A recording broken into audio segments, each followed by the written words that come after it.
Your next reading is the firm and the market structure. Let's go straight to the learning outcome statements. The first LOS says, describe.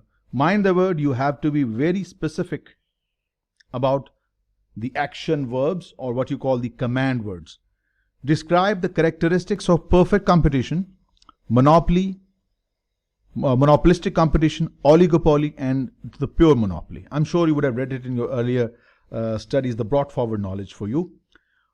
These are the two extremes: a perfect competition, a perfectly competitive market, and a monopoly. Lots of buyers and sellers, similar products. We'll discuss all these in detail. So these are the two extremes. You can compare these side by side. Large numbers of buyers and sellers, single producer. Homogeneous products, there is no close substitute.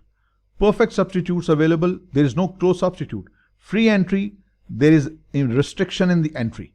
Perfect knowledge about information is available with the buyers and sellers, but here the knowledge is imperfect. No advertising. Usually the firms in this industry are regulated, public utilities, electricity, gas, water, so on. Between these two extremes, we have monopolistic competition and oligopoly. So we'll discuss all these. So I just wanted to give you the overall spectrum of market structure from the most competitive to the least competitive. Perfect competition, monopolistic competition, oligopoly, monopoly. What they are, let us discuss them one by one. As I just told you, that this is the most competitive. Lots of buyers and sellers, a single seller. Lots of competition, no competition. So when you say that when there is more competition, you're talking about a perfectly competitive market or perfect competition. When there is almost no competition, you're talking about monopoly. And then within these two extremes, we have oligopoly and monopolistic company. Let us discuss their characteristics. Focus on the command words. So the characteristics of monopoly, that they are the profit maximizers. They will try to produce the level of output where the profit is maximized. They are the one who call the shot, the kings, the lords of their particular market. Microsoft is the lord. Intel is the lord of chip manufacturing. So they are the one who set the price. They are the price makers. Entry into software building, similar to Microsoft, is impossible. The entry barriers are extremely high. Setting up a manufacturing unit like Intel, the leading chip manufacturer, holding more than 70% market share, is impossible. SAP holds the largest market share for enterprise resource planning software. So high entry barriers. We're talking about monopoly. These are monopolies in their respective markets. So the feature is that there is a single seller who controls the whole market. Since he is the lord, he might sell his product at different prices in different markets. Like Microsoft might sell its product for $50 in Pakistan, and he might sell this at $500 in the US. I will give you a very practical example. One of the software providers we use in our CMA training is Hawk International.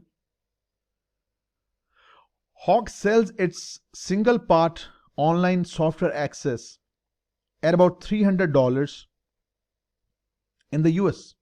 Same software, same content, everything is the same. They sell it for $99 in India and Pakistan. So whenever you open the website will identify which location you are from, and the prices are reflected accordingly. So that's what a monopolist can do. They can charge different prices. Monopolies can change both the prices and quality of their products in the different markets they are operating, because they are the gods and lords of their respective market. And when you say pure monopolies, these are provider of some utility functions like water supply in a country, natural gas, telecommunication. So such firms are regulated by the government and they have exclusive rights. Like in Pakistan, the water is distributed across the country by WASA. Natural gas is distributed by SUI, Northern Gas and Southern Gas in Pakistan.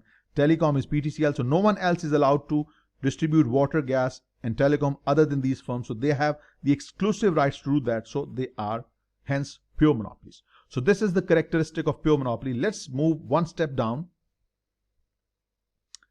When you talk about monopolistic competition, so basically they are monopolies, but they are in their respective smaller markets. So multiple buyers and sellers are there. Sellers are unique in their product because they have differentiated product.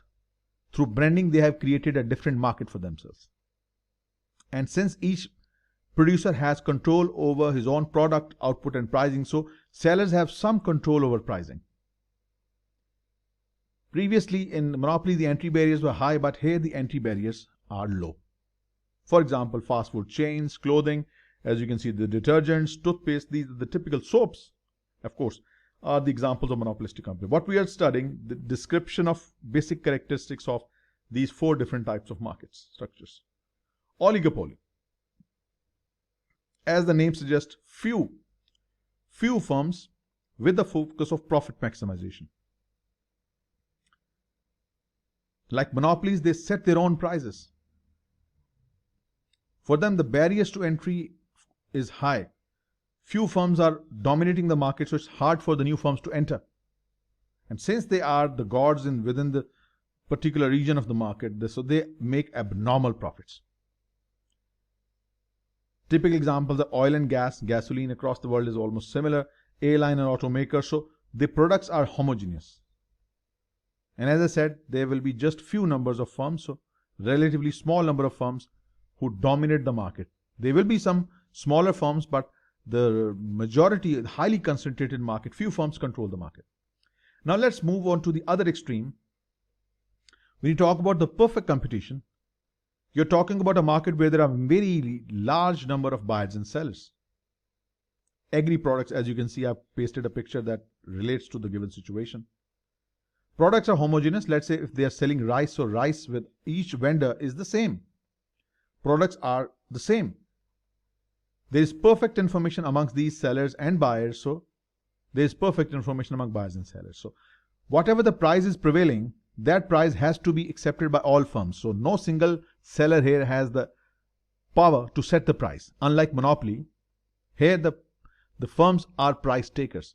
Whereas in monopoly, the firm that is dominating is the one that sets the price.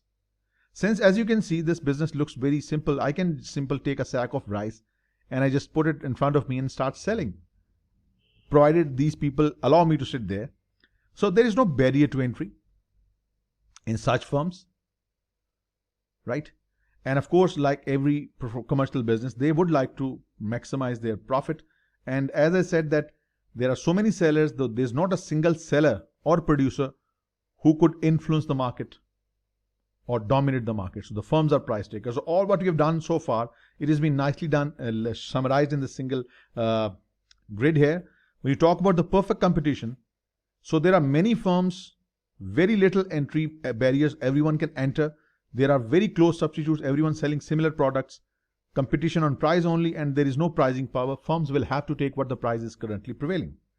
When you talk about monopolistic competition, there are many firms. Barriers to entry are not very low, rather low. Goods are substitute, but they are different. Detergents, soaps, toothpastes. The competition base is marketing, branding, and to some extent pricing.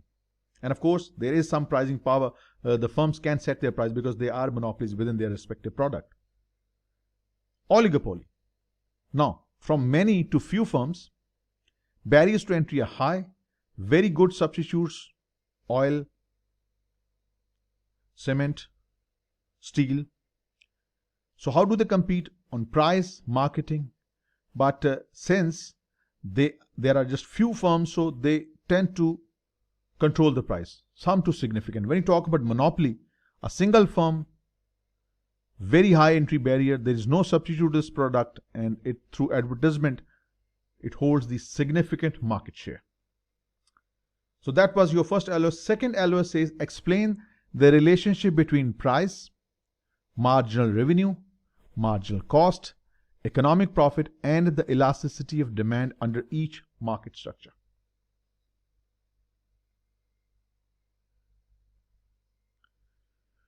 All right. As you can see, first you are doing monopoly.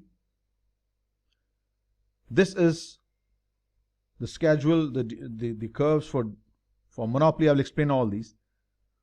A monopoly maximizes profit at where the marginal revenue, not only monopoly. Now this is something that you need to generalize. Every market structure, whatever it is, perfect competition, monopolistic competition, oligopoly, monopoly. Profits are maximized where marginal revenue is equal to marginal cost. Always, always. This is something that you should get it fixed up in your head. Profits are maximized where marginal revenue is equal to marginal cost, whatever the market structure is. We look at it from different aspects, but the underlying dynamic stays the same, that profits are maximized where marginal revenue is equal to marginal cost. All right. So if this is true, then let us see what these curves are all about. This is average revenue. As you want to sell more, you need to reduce the price. This is the demand curve for a monopolist. And marginal revenue is the revenue obtained by selling one additional unit. Makes sense? This is the average cost. First it falls, then it starts going up. Average total cost. And this is the marginal cost. First it falls, and then it starts going up. And I'm sure you remember from your earlier studies that the marginal cost curve, which is more or less like a hockey, it crosses the average cost at the lowest average cost level. Now this is the lowest average cost, and at this point the marginal cost crosses average cost curve. Okay, so this is what you need to learn well. As I said, that the profits are maximized where marginal revenue is equal to marginal cost. So this is MRMC. How do I know? This is the marginal revenue. This is the marginal cost. So here they are equal. So this is the level of output the monopolist will produce. And now what the profit he would make? Profit is simply the difference between the cost and the revenue. Now this is the cost. This is the quantity you are producing, right? This is the cost. So this region that I'm highlighting represents your cost. Then what is the revenue?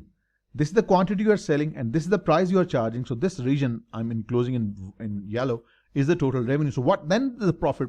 This nice, beautiful, lovely region that looks so good is profit. The gap between the cost and the price at which you're selling. Right? So here, for a monopolist, average revenue curve is the market demand curve shown here. Monopolist produces at Q. Why? Because at this point, MR is equal to MC. Just like in any market, in order to sell more, monopolists must reduce their price to induce increased sales.